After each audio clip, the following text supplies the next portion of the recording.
Hello friends, welcome to my home kitchen. આજે આપણે બનાવીશું ગુજરાતી ટ્રેડિશનલ સ્ટાઇલ લાપસી. અને આ લાપસી જો તમે આ રીતે બનાવશો તો આ રીતે છૂટી છૂટી અને ટેસ્ટી બનશે. ખાવામાં તો ખૂબ જ સરસ લાગે છે. તો ચલો બનાવવાનું શરૂ કરીએ. તો એના માટે મેં અહીંયા કુકર લીધું છે. આજની લાપસી છે આપણે કુકરમાં બનાવીશું એટલે ઝડપી બની જશે. તો અહીંયા કુકરમાં મેં ઘી નાખ્યું છે, અડધી વાટકી જેવું.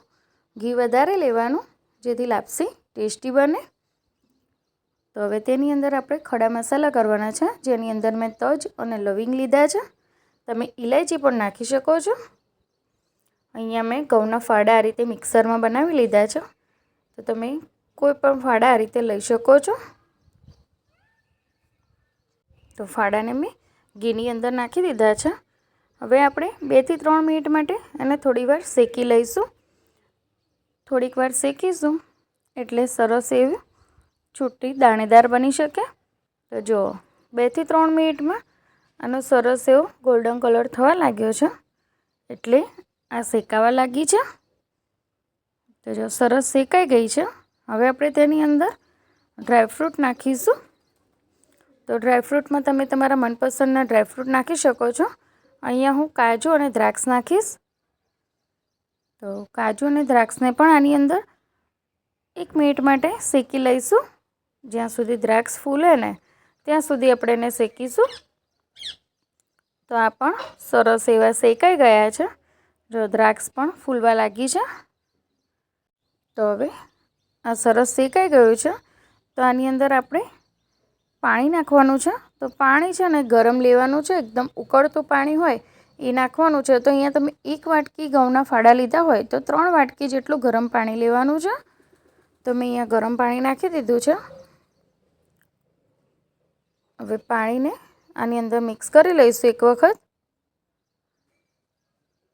તો આ માપ હોય છે એનું, 1 વાટકી ઘઉંના ફાડા હોય તો 3 વાટકી એ જ વાટકીનું માપ લેવાનું અને 3 વાટકી આપણે પાણી નાખવાનું. તે છતાં તમે પાણીને થોડું વધારે લઈ શકો છો. તો પાણી અંદર મિક્સ થઈ જાય પછી આપણે ઢાંકીને 2 થી 3 વિસલ વગાડી લઈશું. તો 3 વિસલ થઈ ગઈ છે આની. તો જો ફાડા ચડી ગયા છે. તો અહીંયા આપણે એક વખત આ રીતે મિક્સ કરી લઈશું. જો ફાડા સરસ ચડી ગયા છે. હવે આપણે ગેસ બંધ છે. બંધ ગેસની અંદર જ આપણે 1 વાટકી ખાંડ નાખીશું. ખાંડને તમે તમારા પ્રમાણે જેટલું ગળ્યું ખાવું એ પ્રમાણે લઈ શકો છો. અહીંયા મેં ઇલાયચી પાવડર નાખ્યો છે. તો ઇલાયચી પાવડરથી પણ ટેસ્ટ સરસ આવે છે. તો પહેલાં ખાંડને આની અંદર મિક્સ કરી લેવાની બરાબર. તો આ મિક્સ થઈ ગયું છે. હવે આપણે ગેસ ચાલુ કરીને ધીમા ગેસ પર જ આપણે ખાંડને ઓગાળી લઈશું. તો હવે ગેસ ચાલુ કરી દેવાનો આ સમય. અને જો ગેસ ચાલુ કરીને જ હું હવે મિક્સ કરું છું, જેથી થોડી વારમાં જ લાપસી અને જે ખાંડ નાખી છે એ પણ સરસ રીતે મિક્સ થઈ જશે.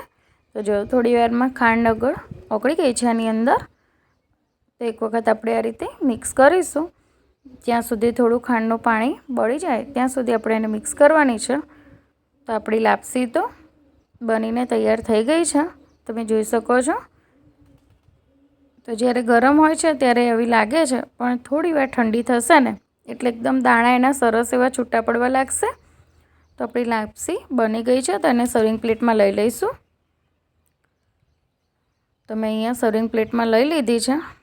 હવે મેં અહીંયા બદામ અને કાજુને ઘીમાં આ રીતે શેકી લીધા હતા. તો એ ઉપરથી આ રીતે ડેકોરેશન માટે નાખી દઈશું.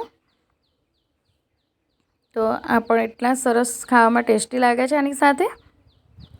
તો આપણે ડેકોરેશન આ રીતે કરી લઈશું.